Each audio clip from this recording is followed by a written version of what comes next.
Una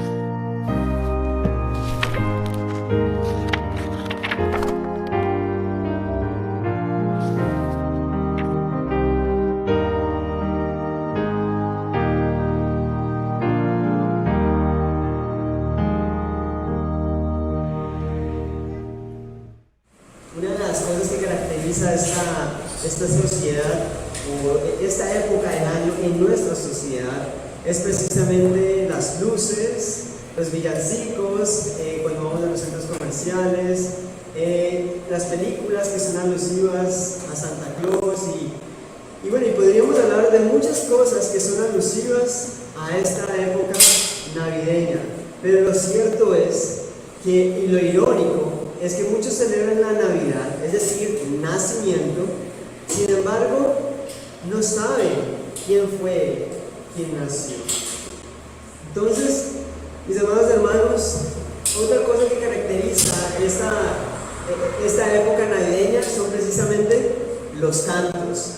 Los cantos, de alguna otra manera, como dije, uno puede estar en un centro comercial y escucha los villancicos, uno está en sus casas y escucha al vecino con sus villancicos, y todo lo demás, y de alguna otra manera se escuchan esos cantos. Y déjeme decir que hay algunos cantos navideños que se pueden escuchar y que son buenos, y que la letra se ajusta y está acorde a la palabra del Señor.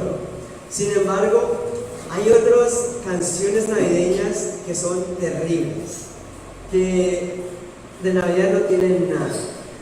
Pero bueno, mis hermanos, en esta mañana y en lo que se estudió el domingo pasado y lo que se estudiará el próximo domingo, tiene que ver precisamente con esos cantos verdaderamente navideños. Y cuando digo navideños, no me refiero a como la sociedad lo ve, sino navideños en el sentido de que hay un nacimiento, y es el nacimiento de Cristo Jesús, nuestro Señor.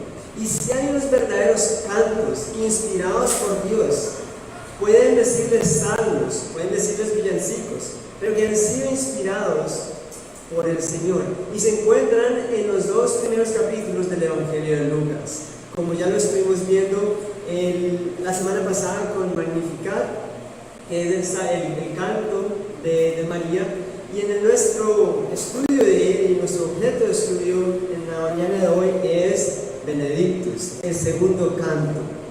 Pero antes de entrar en ello, sí quiero hacer un esfuerzo, mis hermanos, y ruego que los que están por pantalla también hagan el esfuerzo de prestar mucha atención, porque es que yo quiero llevarlos al momento en que Zacarías canta, y quiero para eso dar a entender cosas que creo que son importantes para dimensionar las verdades que hay en este texto. Para eso, primeramente me remito a la línea de tiempo que se encuentra en el himnario que se envió en la noche de ayer, y también a nuestro hermano Lucas, que me hará el favor de proyectarla por la pantalla. Quiero dar algunos parámetros antes de llegar al canto de Benedictus. Por lo tanto, voy a tomar los primeros 10-15 minutos para hablar un poco acerca de lo que estaba sucediendo en Israel para la llegada, el advenimiento de nuestro Señor Jesucristo. Debemos recordar que los judíos habían llegado de la diáspora, habían llegado del exilio babilónico, y es más o menos 400 y pico de años. ¿Eso qué quiso decir? Dios había castigado a la nación, los había desterrado, y de alguna otra manera ese castigo de Dios para la nación fue un castigo que obviamente no lo vieron en su momento como algo bueno. Sin embargo, Dios purificó de alguna otra manera a los israelitas. Sin embargo, había algo que yo quiero hacer en énfasis, y es que ellos se creían un poco, ¿cómo se podría decir? Abandonados por el Dios. Su templo no estaba tan bonito como el que habían construido con Salomón y todas las riquezas que Salomón tenía, sino un Salomón un poco más pobre. La economía no estaba La economía no estaba tan en su plenitud. Y quiero dar a entender que Israel, los israelitas, en ese momento no estaban como habían estado anteriormente. Siempre se vieron por debajo. Y eso va a ser importante y lo seguiré explicando. Había una desesperanza en los judíos porque Dios supuestamente los había abandonado. No tenían un rey como las demás naciones. De hecho, una de las cosas que también caracteriza este periodo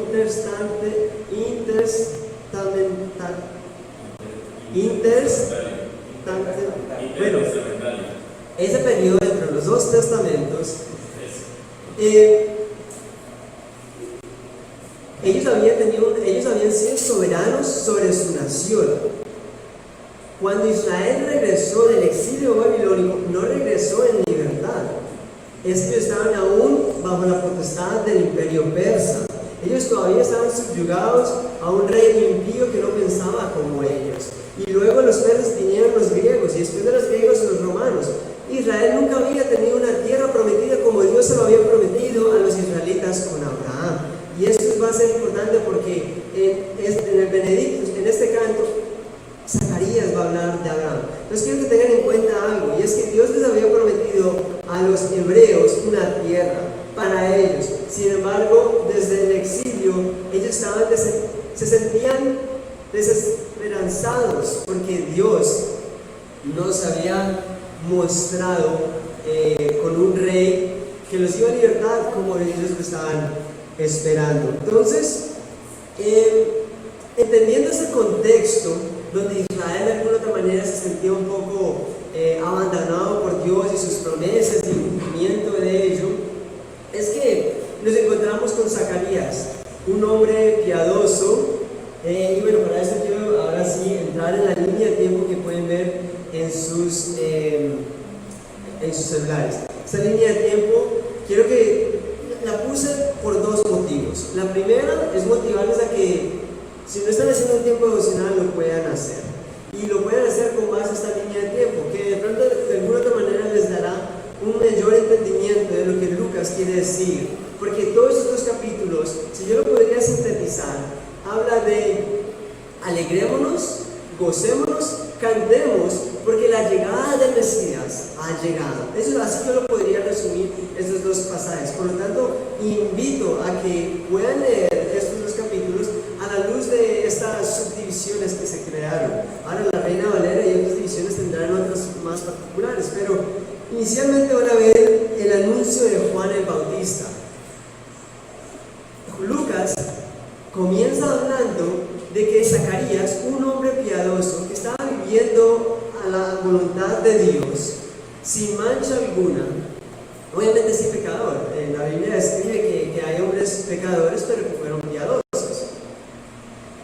Ya avanzaba en edad, su esposa también avanzaba en edad, y les anuncia que iba a venir, que su oración había contestado y que iban a tener un hijo.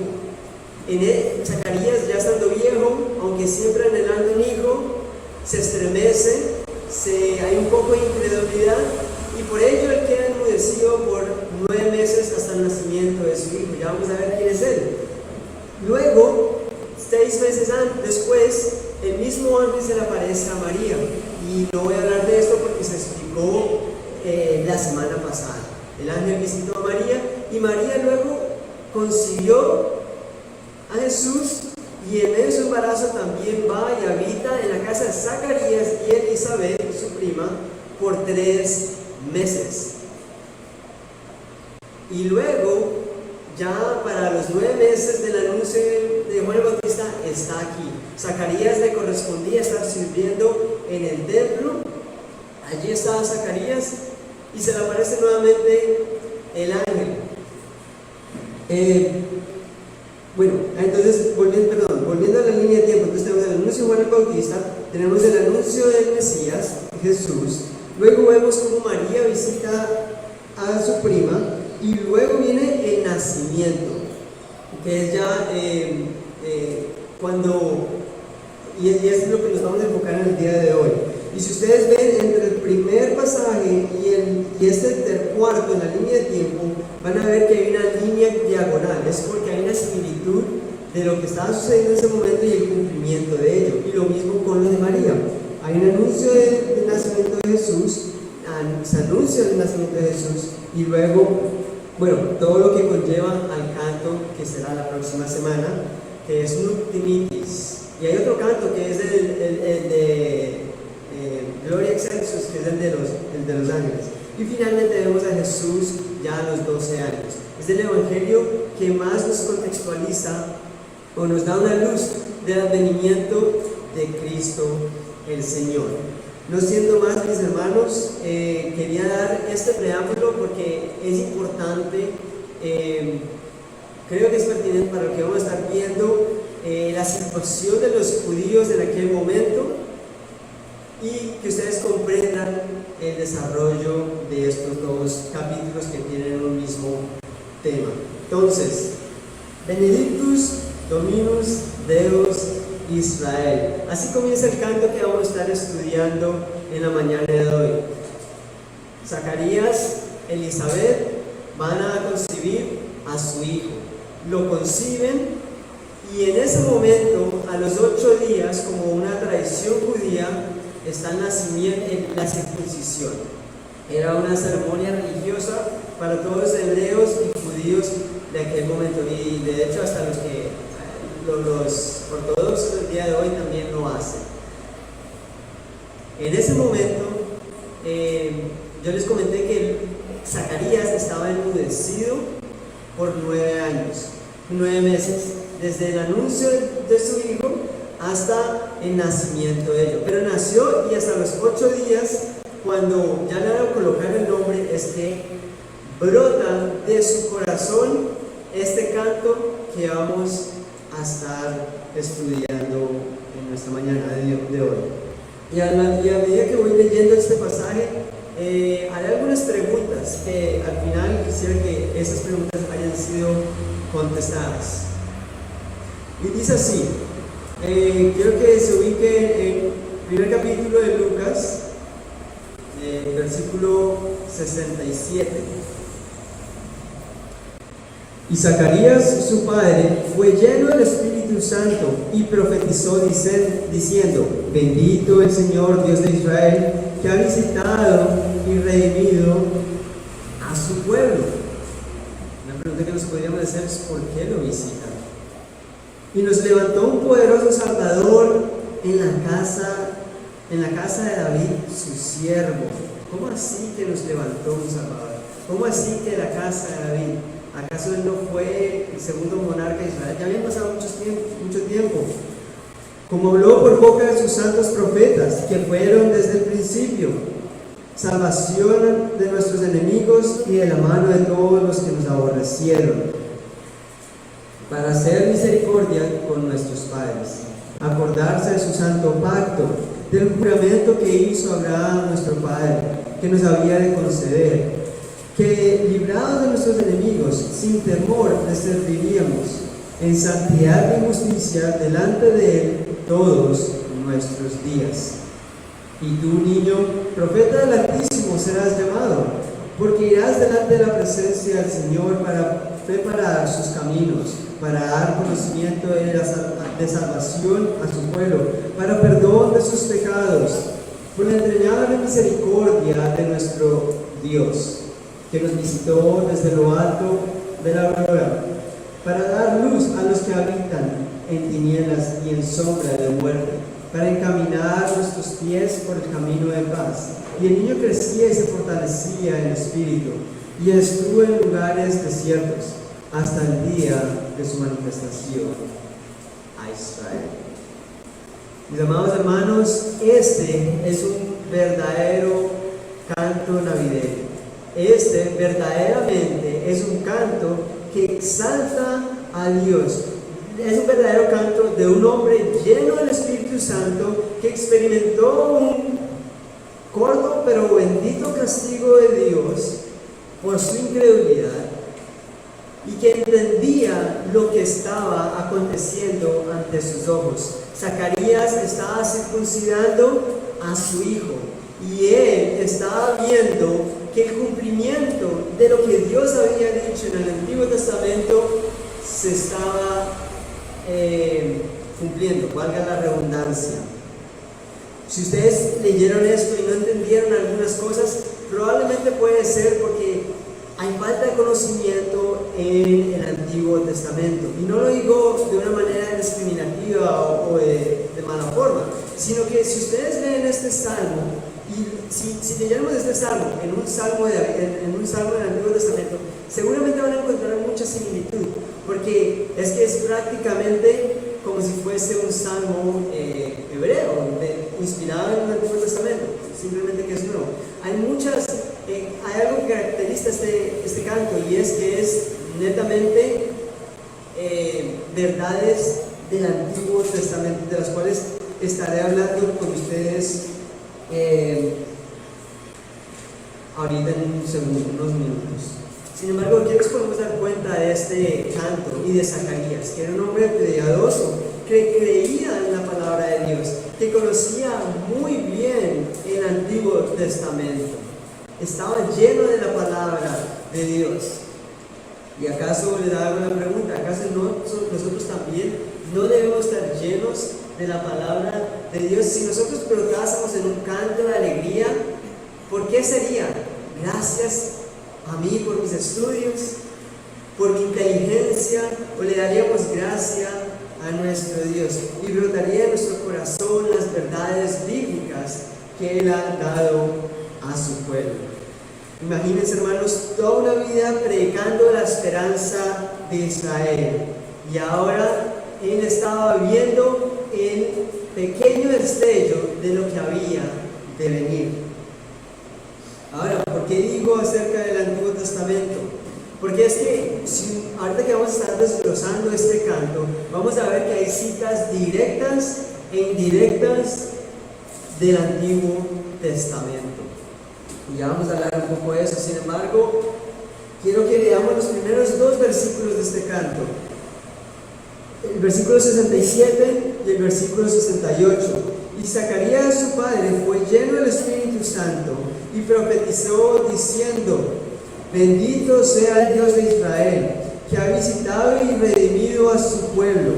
Benedictus Dominus Deus Israel. Bendito sea el Dios de Israel. Por eso que hemos titulado esta enseñanza como el Benedictus, porque es un canto que comienza diciendo y alabando a Dios que Él es el bendito.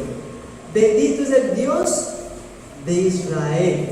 Él hacía parte de los israelitas, y es el Dios que se ha manifestado a la humanidad como el Dios todopoderoso, como el Dios todo soberano, aquel que ha cuidado a su pueblo y no lo ha desamparado. Y digo esto porque Él dice que ha visitado y redimido a su pueblo. Nótense estas dos palabras, visitado y redimido. ¿En qué tiempo están? En pasado. Ha visitado y ha redimido. Sin embargo, ¿Cristo ya había llegado y la obra había sido consumada? No. Y hace 9 meses, ¿qué fue lo que dijo Zacarías? ¿Acaso en mí podría ser esto posible? Había una incredulidad en Zacarías hace 9 meses. Sin embargo, acá está diciendo: Dios ha visitado a su pueblo. Y acordémonos que estuvo con María durante 3 meses en su casa. Y María había también tenido una manifestación bellísima con un ángel también. Entonces, imagínense esas conversaciones cada noche.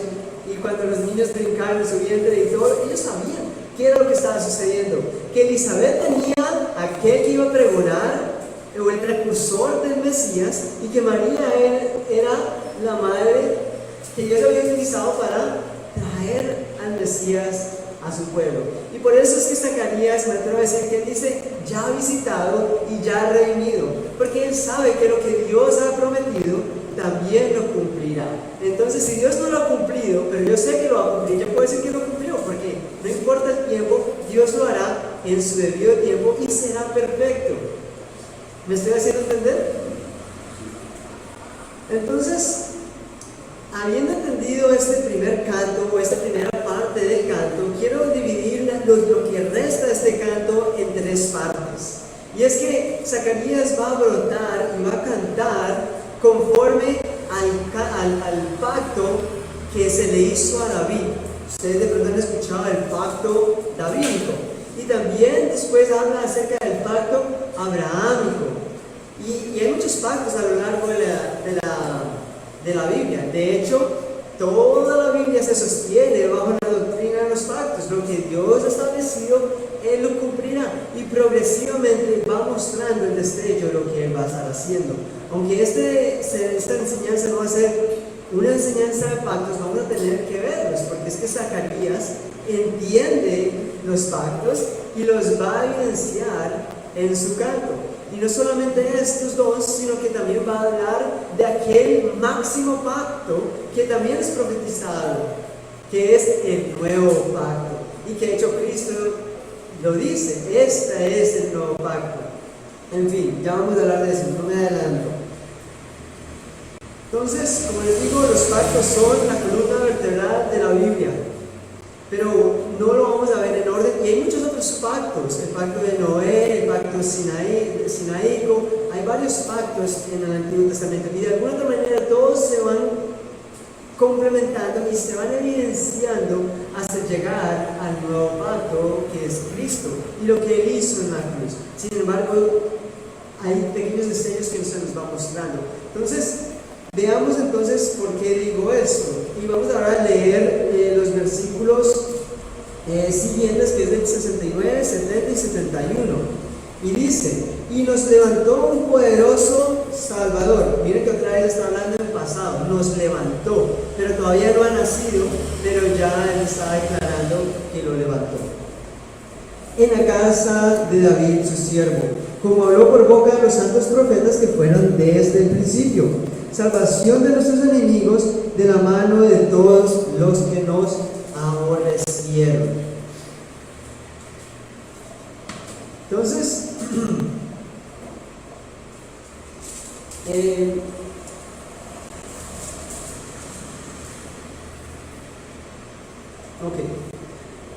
se ha titulado este canto el canto de Benedictus, pero en la imagen que también se divulgó en las redes decía canto de libertad, ¿cierto?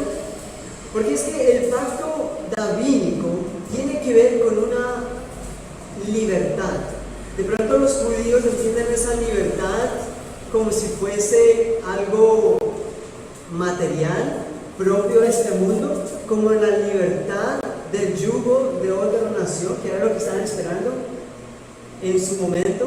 Y es una de las razones por las cuales rechazan los judíos a Cristo, no todos, algunos judíos. La razón por la cual rechazan al Mesías es porque ellos no estaban viendo físicamente que estaban siendo libertados de la opresión de los romanos. Entonces, veamos estos versículos. Y nos levantó un poderoso Salvador de la casa de su siervo. Es la Reina Valera que leí, pero quiero mostrarles ahora la Biblia de las Américas y la Reina Valera 1909, donde dice: y nos levantó un cuerno de salvación en la casa de David, su siervo. Y la Reina Valera 109 dice: y nos levantó un cuerno de salvación en la casa de David, su siervo. Aquí él utiliza una metáfora que es propia del Antiguo Testamento, y son los cuernos. Los cuernos lo vamos a ver a lo largo de toda Israel, en el tabernáculo, en el altar, cuando iban a la guerra y todo lo demás. Y esa es la palabra que Zacarías dice. Sin embargo, en la Reina Valera nuestra dice: levantó un poderoso Salvador. Porque es que los cuernos representan metafóricamente. Ustedes ven un búfalo o ustedes ven un toro con toda su furia. Un cuerno de esos tiene mucho poder. Entonces, de alguna otra manera utilizaban lo que veían en estos animales como poder. Entonces, por eso es que dice que levanta un poderoso cuerno, o un Salvador poderoso, o un cuerno salvífico, porque está hablando del Mesías como aquel que no iba a tener ningún impedimento para salvar a su pueblo. Este poder ejemplifica significa un poder por encima de cualquier otro. Dios venía a salvar a su pueblo y lo venía a salvar de una manera poderosa. Y por eso es que, y aquí estamos hablando del pacto davínico, que ya vamos a leer algo en segundo de Samuel, porque es que ciertamente para liberar a su pueblo del yugo y de la opresión del pecado, ciertamente necesitamos un poder de lo alto. Vamos, ustedes se están preguntando, ¿y el pacto? Por lo tanto, quiero que vayan al segundo libro de Samuel, al capítulo 7, que es donde se anuncia el pacto davínico.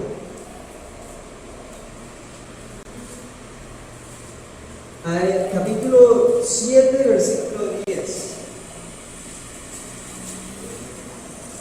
Entonces, si rayan sus Biblias y están tomando nota, pueden anotar esos versículos porque cuando uno piensa en segundo de Samuel, uno está pensando en el pacto davínico. Además, comienzo a leer desde el 10. Además, yo fijaré lugar a mi pueblo Israel, lo plantaré para que habitase en un lugar, y nunca más sea removido, ni los inicuos lo aflijan más, como al principio, desde el día en que los puse en jueces sobre mi pueblo Israel, y a ti daré descanso de todos tus enemigos. Asimismo, Jehová te hace saber que Él te hará caso. Y cuando tus días sean cumplidos y duermas con tus padres, aquí viene, yo levantaré después de ti a uno de tu linaje, el cual procederá de tus entrañas, descendencia, y afirmaré tu reino. Edificaré casa a mi nombre, y yo afirmaré para siempre el trono de su reino. Y fíjense este versículo 13, dice, edificará casa para mi nombre. ¿De quién está hablando? Salomón. Sin embargo, miren la segunda parte, yo afirmaré para siempre el trono de su reino. Aquí ya no estamos hablando de alguien meramente carne y hueso, perecedero. De hecho, Salomón ya no está reinando. Entonces estamos hablando de alguien mayor que Salomón. 14. Y le seré el padre, y él me será mi hijo. Y si él hiciere mal, yo le castigaré con varas de hombres y con azotes de hijos de los hombres. Pero mi misericordia no se apartará de él como la aparté de Saúl, la cual quité delante de ti. Nuevamente está hablando de Salomón, pero aquí nuevamente comienza a hablar del Mesías, del 16. Y será afirmada su casa y su reino para siempre delante de tu rostro, y tu trono será estable eternamente. Amén. Cuando hablamos de reinado, ¿qué se nos viene a la cabeza? Gobierno, poder, ejército, dominio. Eso era lo que le estaba prometiendo el Señor a David, en un pacto incondicional entre Dios y David, y por ende los que se iban a beneficiar del pacto, el verdadero Israel. Sin embargo, aquí no vemos que es un pacto, es unilateral, no es que David tenía que cumplir algo. No era como el Sinaínico, donde habían algunas cosas que cumplir, muchas, pero este pacto no era así, y por eso yo creo que Zacarías escogió los mejores pactos para ejemplificar la salvación. Si vamos a hablar de salvación, vamos a hablar del pacto davínico y vamos a hablar del pacto abrahámico. Entonces, la garantía de las promesas hechas se basa únicamente en la fidelidad de Dios, de su propia palabra. De hecho, él hace un juramento a su propio nombre. Creo que eso fue con Abraham, que él jura por sí mismo que no había nada que podría jurar. Dios cumple su pacto independientemente de la obediencia de David y la obediencia de su pueblo, la obediencia de nosotros. Dios establecerá, o su pueblo, su reino ya está estable, se podría decir, con nosotros.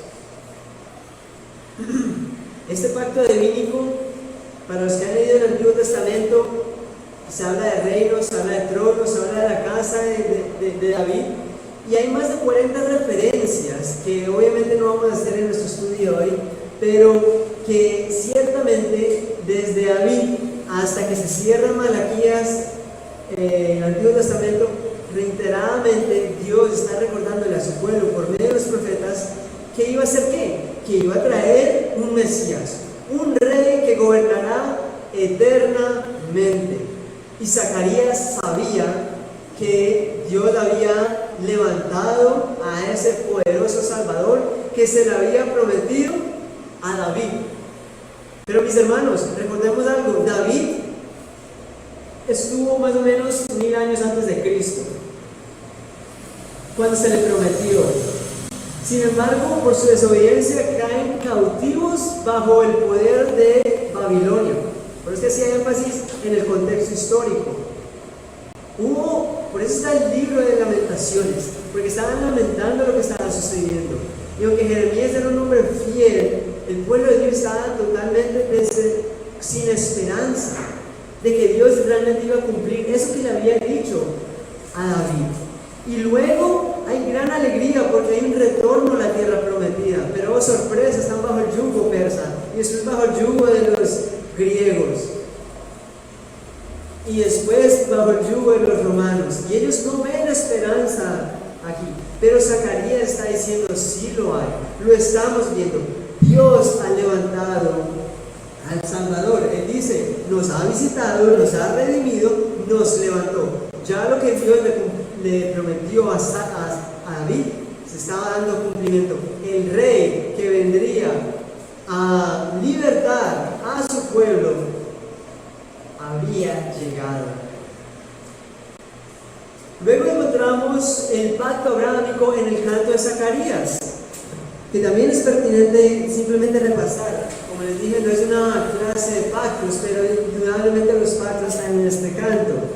Vamos a ahora leer del versículo 72 al 76.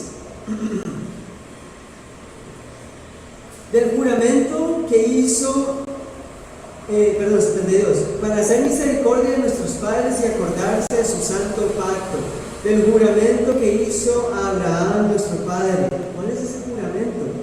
Que nos había de conceder que, librados de nuestros enemigos, sin temor les serviría, le podríamos servir en santidad y justicia delante de Él todos nuestros días. Y fíjense algo en el canto de María. María también era una mujer muy conocedora de la palabra del Señor. Miren lo que dice el versículo 55 en el canto Magnificat que vimos la semana pasada, de la cual habló a nuestros padres para con Abraham y su descendencia para siempre. María concluye su canto hablando y recordando lo que Dios le había prometido a Abraham. Entonces rápidamente veamos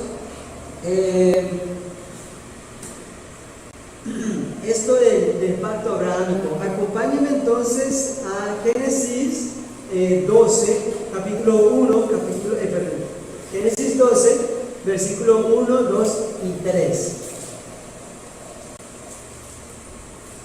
Pero Jehová había dicho a Abraham, vete de tu tierra y de tu parentela, de la casa de tu padre y de la tierra que te mostraré, y haré de ti una nación grande, y te bendeciré y engrandeceré tu nombre, y serás bendición, y bendeciré a los que te bendijeren, y a los que te maldijeren, maldeciré, y serán benditas de ti todas las familias de la tierra. Este es el pacto que Dios cumplió con Abraham. Dios le dijo a Abraham, le prometió varias cosas: libertad, tierra y salvación. Y se dará este cumplimiento en Cristo. Sin embargo, a lo largo de los diferentes pactos vamos a ver cómo eso que Él prometió aquí se va extendiendo. Y de hecho, si haríamos un estudio más profundo de este pacto abrámico, tendríamos que entonces revisar también Génesis 15, Génesis 17, el famoso capítulo del 22, cuando iba a sacrificar a su hijo. Y este pacto abrámico del capítulo 12 que acabamos de leer, donde todas las naciones eran benditas, se repite más o menos 8 o 10 veces hasta Génesis 35. O sea, cada capítulo prácticamente va a hablar acerca de este pacto. Y a lo largo de toda la historia de Israel se estará recordando eso. Es por eso que hay tanto énfasis en la tierra prometida. Aunque nosotros como cristianos entendemos, por la revelación ya del Nuevo Testamento, que no necesitamos una tierra física.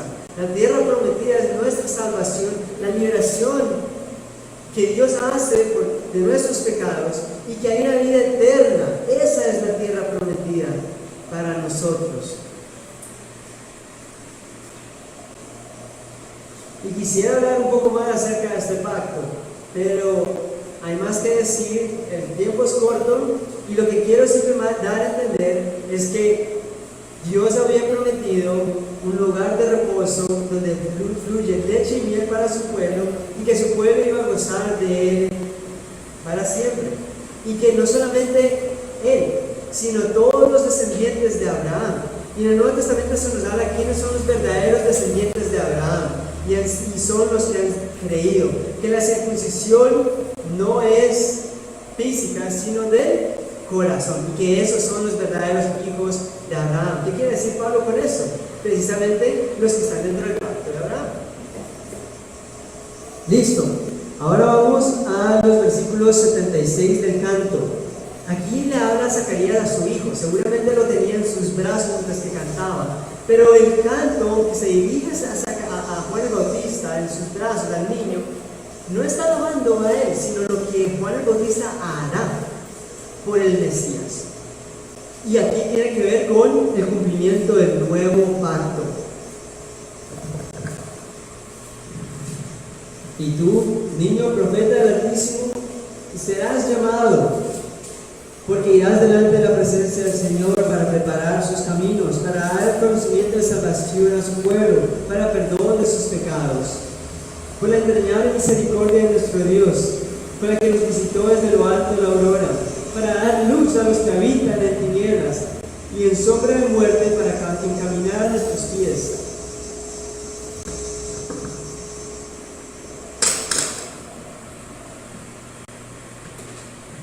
Disculpen ahí.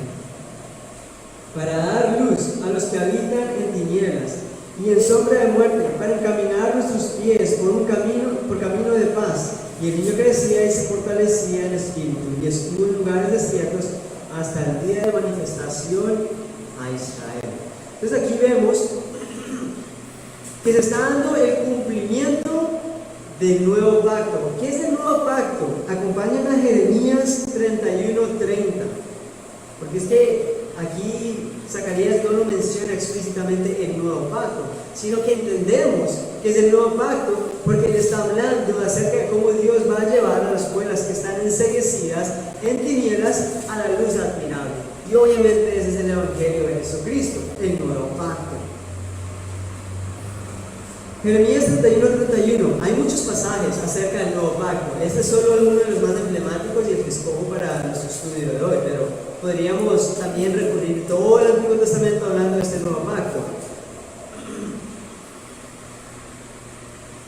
He aquí vienen días, dice Jehová, en los cuales haré nuevo pacto en la casa de Israel y con la casa de Judá.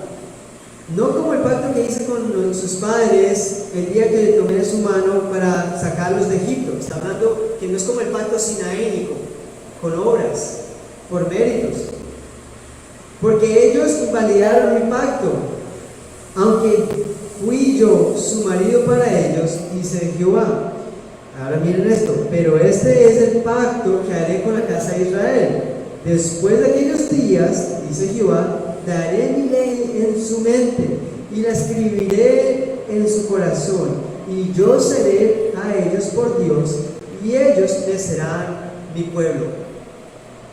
Dios había establecido un pacto sinaínico. Ustedes deben cumplir todas estas leyes, eran imposibles para el hombre cumplirlas. Por lo tanto, Dios va a haber un mejor pacto, pacto donde realmente es la gracia de Dios y la misericordia alcanzando al pecador, donde renueva, cambia el corazón de piedra por un corazón de carne. Y eso, mis hermanos, es el Evangelio, es el nuevo pacto en Jesucristo nuestro Señor. No es por nuestras obras, sino que Cristo ha llegado a nuestro encuentro para brindarnos salvación.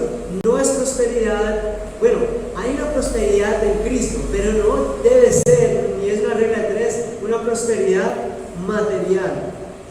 Nuestro mayor anhelo es la salvación de nuestras almas. Y ese es el nuevo pacto del cual Juan el Bautista iba a estar pregonando, abriendo el camino, anunciando que esa promesa, ese pacto se estaba dando cumplimiento. Y él habla acerca aquí de la aurora del día. ¿Ustedes alguna vez han visto, se han sentado en una montaña, en el mar, y han visto el amanecer? Y como que lentamente desde el horizonte comienzan a ver un poquito de destello, pero que obviamente en unos minutos ya está a la plenitud del sol. Bueno, aquí cuando él dice, me encuentro más rápido en la Biblia, la aurora, versículo 78, y que nos visitó desde lo alto de la aurora para dar luz a los que habitan en tinieblas. Él estaba dando a entender que esto que se estaba cumpliendo, que el nuevo pacto estaba llegando, se veía como ese destello que rompe, interrumpe y disipa las tinieblas. Él dice que en el versículo 79, para dar luz a los que habitan en tinieblas. Esto que estaba Zacarías experimentando y que estaba cantando, este momento es como la luz de la aurora, es como ese pequeño destello que tú estás viendo al horizonte cuando está apenas saliendo el sol. Ese destello era el anuncio de Juan el Bautista, era el nacimiento de él, porque es que él iba a comenzar a pregonar, a anunciar que Jesús, el Mesías, iba a venir. Claro, cuando Jesús nace, ya no es un destello, ya estamos con toda la luz del sol al mediodía, pero el nacimiento de Juan el Bautista se ilustra como ese pequeño destello que ya hay luz, ya hay esperanza para Israel, ya hay salvación, eso que hemos tanto esperado, que se le prometió a Abraham, que se le prometió a David, que fue anunciado por los profetas, ya está llegando. Zacarías está experimentando el cumplimiento de lo que Dios había dicho por todo el Antiguo Testamento, y por eso brota de alegría, porque está viendo el cumplimiento de ello. Zacarías conocía muy bien el Antiguo Testamento, y por eso que inicio y termino hablando de esto, porque es que Zacarías encierra la temática de todo el Antiguo Testamento en este canto. El Dios de pactos, que vino a salvar a su pueblo. Ese es el Evangelio, mis hermanos. Y Zacarías lo sabía y estaba viendo la luz de eso. Ya estaba viejo, quizás no vio a su hijo ya predicando en el desierto, y tampoco vio a Jesús predicando las nuevas buenas, pero ya él sabía lo que había acontecido. Es glorioso. Benedictus Dominus Deus Israel, bendito sea el Dios de Israel que cumple sus promesas.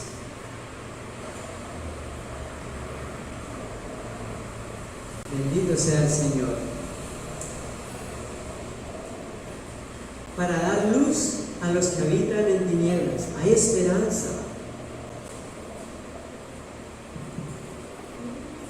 En sombra de muerte, y encaminar nuestros pies por camino de paz. Allí está la obra de Dios obrando en nuestros corazones. Mis hermanos, para concluir, quiero dar algunas cosas, dejo algunas cosas en sus corazones.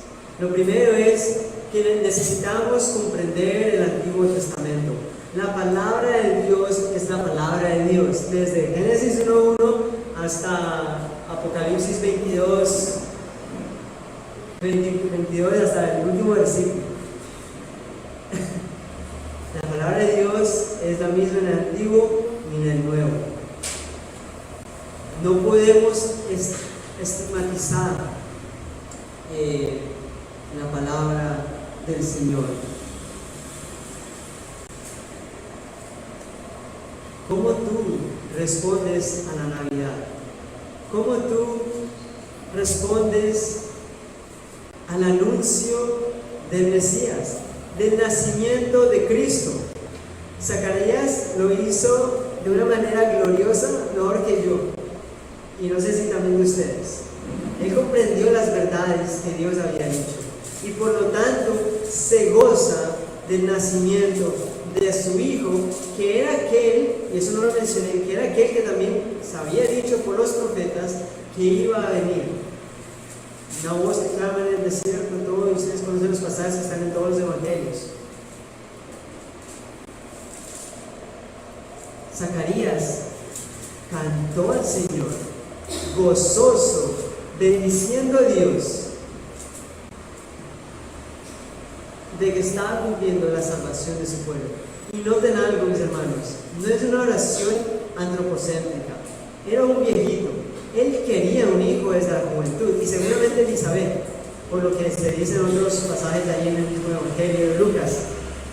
Pero él no está diciendo, gracias Dios por concederme a mí un hijo, por cumplir lo que yo te he pedido orar.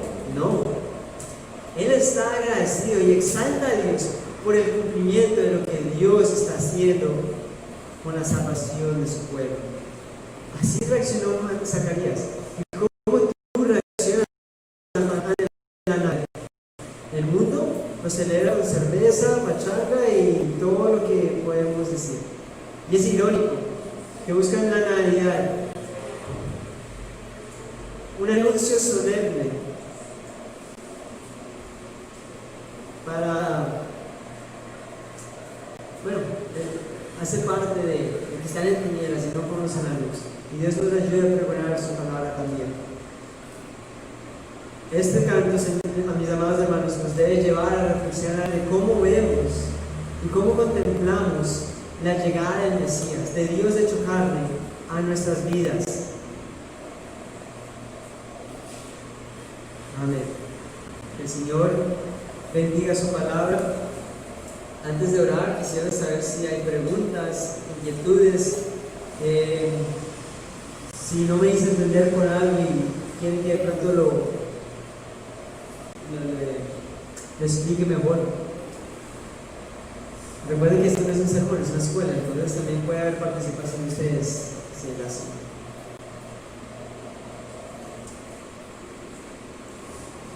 Vamos a orar y quedamos entonces en un receso de 10 minutos para entonces los cantos al Señor. Bendito seas, Padre nuestro. Gracias, Señor, por esas verdades que tú nos muestras, Señor, por medio de tu palabra. Gracias, Señor, porque tú eres un Dios de pactos. Un Dios, Señor, que cumple lo que prometes. Que no eres, Señor, hijo de hombre, como nosotros, Señor, que prometemos y no cumplimos. Tú sí cumples, Señor, lo que has dicho. Y que en nuestras vidas, Señor, se viva eso, Señor. Que no es por nuestras obras, que no es por lo que podamos hacer, sino es por lo que tú has hecho. Gracias, bendito Rey, por haber visitado la humanidad. Porque eres el Emmanuel que caminó con nosotros. Has sido Dios encarnado. No teniendo necesidad de hacerlo, lo hiciste por amor, por misericordia. Señor, ruego que estas verdades, Señor, que están en este canto, también estén en nuestros corazones. Que siempre tengamos presente, Señor, la maravillosa y grandísima obra que tú has hecho para con nuestro pueblo, con tu pueblo. Gracias, Señor, es simplemente lo que te puedo decir. Tu obra, tu nacimiento, por toda una vida perfecta, caminando en un mundo en tinieblas. Gracias porque tú trajiste la luz. Tú eres la luz y has resplandecido sobre nuestros rostros. Que nunca nos apartemos, Señor, de tu rostro. Guárdanos, Señor, bajo tu mano. Y también permite que estas verdades las podamos anunciar a todo aquel que lo necesite. En tus manos estamos este resto de día también. Bendito seas tú. Amén y amén.